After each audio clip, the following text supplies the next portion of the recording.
sun was at its zenith. A week later, the Bricks family was having a dinner party for Mrs. Brooks' daughter, Molly's 25th birthday.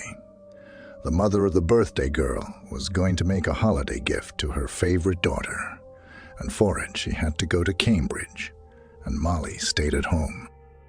Brooke loved her daughter very much, as she was the only and long-awaited child in the family. The day was coming to an end as Brooke drove home. A beautiful diamond necklace was in the backseat of her car, in a beautiful holiday package. Already approaching the beginning of the street, Brooke immediately saw fire trucks and an ambulance. After driving another 10 meters, the woman realized that the fire was in her house. Running out of the car, the worried mother immediately ran to the doctor. What's wrong with my daughter? Is she alive? So far, your daughter's body has not been found. A look of confusion flashed across Brooke's face. If no body was found, then either Molly had gone somewhere else and didn't catch the fire, or she had been burned alive. The poor mother's musings were interrupted by the voice of a fireman running out of the house. The girl's body was found on the second floor, the man muttered in a panting voice. Mrs. Brooke, you'll have to come with us to identify the body, the doctor muttered in the same monotonous voice. Brooke didn't hear anything. She was startled by the ultrasonic beep and silently went to her car. Her mother demanded to ride in her car since she didn't have the money to drive back herself. All the way, the poor woman comforted herself, only by saying that it might not be her daughter. For example, a friend had come to Molly's house when she was not home, but all assumptions did not fit. When Brooke arrived at the morgue, she was desperate. She sat waiting on a bench in the hallway. The walls were a dull, dark green color, as if pressing down on the poor mother. It was hard on her. She hadn't realized what had happened until then, and it seemed she was only now beginning to slowly come to her senses. "Come in," came the voice of the girl who was now working on the body. Mrs. Brooke entered the room in proud silence. The sheet lightly covered the girl's maimed body, but then the burned face showed. The arm was burned to the bone, and the poor girl was still trying to open the door of her room to escape. Here, Brooke was startled. It was her daughter. Some of her blonde hair was still intact. An earring that had miraculously survived in Molly's right ear, which had been a gift from her loving mother on her previous birthday. In her other hand, the girl held a charred red ribbon. It was her. The poor woman couldn't bear to look at it anymore. Brooke ran out of the disgusting room in tears and headed straight for the car, ignoring the screams of the doctors. Finally, in the car, Mrs. Brooke began to realize what had just happened. Her house had burned down, and the only person who needed her was her daughter. She couldn't take it any longer, so she pulled over and drove to an acquaintance's house. Exactly a week later, the poor girl was buried. There was no wake. There were only 2 people at the cemetery, the mother and her friend. The poor woman did not want to draw attention to her daughter's unexpected death, so much that she did not even organize a wake. My God, my little girl, why is it like this? What did I do to deserve this? Prayed poor Brooke on her knees at Molly's coffin. Calm down. There's nothing you can do about it. You have to go on living. Her friend tried to calm the lonely mother, but the woman did not hear her. She just sobbed and blamed herself. The next day, Brooke was awakened by a phone call. At first, she ignored it, but then she even got curious who could be calling so persistently. Walking over to the desk, Brooke picked up the phone, and when she saw her daughter's name on it, she threw it back on the desk. Terror flashed through the poor woman's mind. Maybe her daughter was alive, and she just made a mistake in her identification.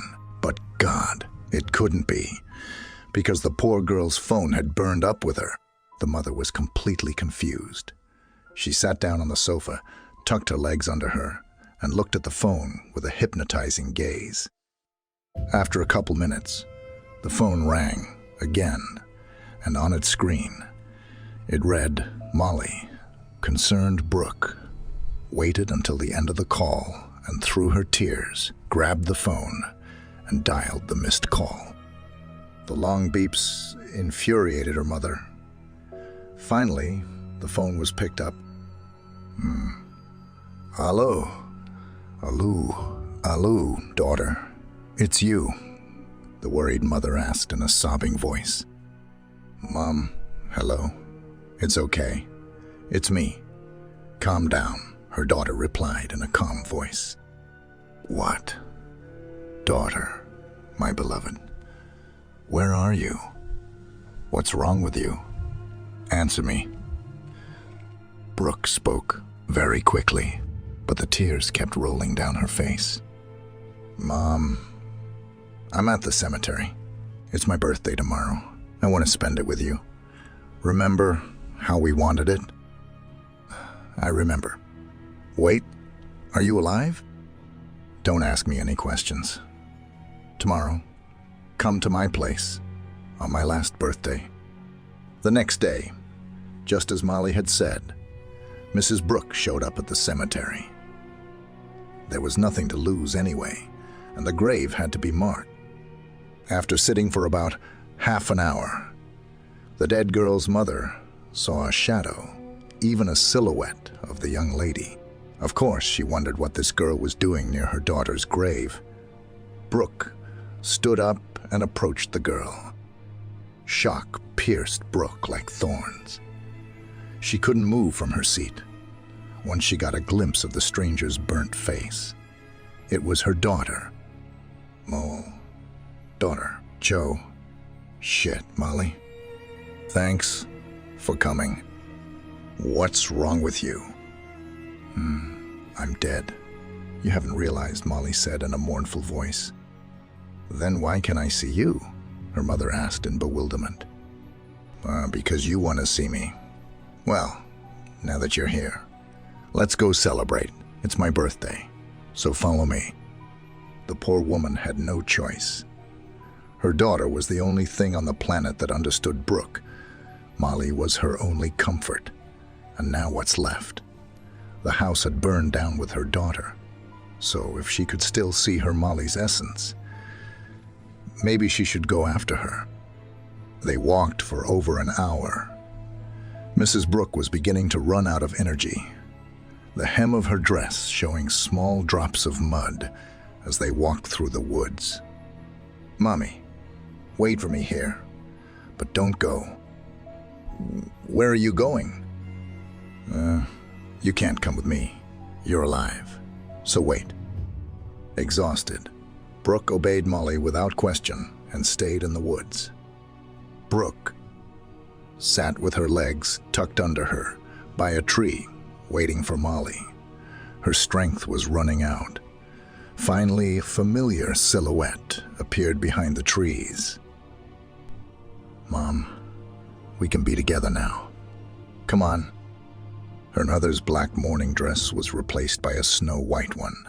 From now on, Molly had a normal face, and Mrs. Brooke could even hold her hand.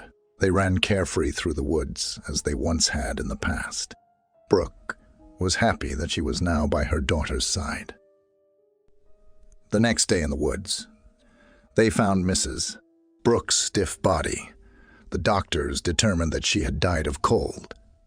No one understood what she was doing in the woods at such a time, but the most unexpected thing that shocked everyone was the burnt ribbon, the same one that had been found in the dead Molly's hand. No one wanted to believe in the supernatural. No one would want to believe this story, but the missed calls from the other side of Molly's world were still on the dead. Mrs. Brooke's phone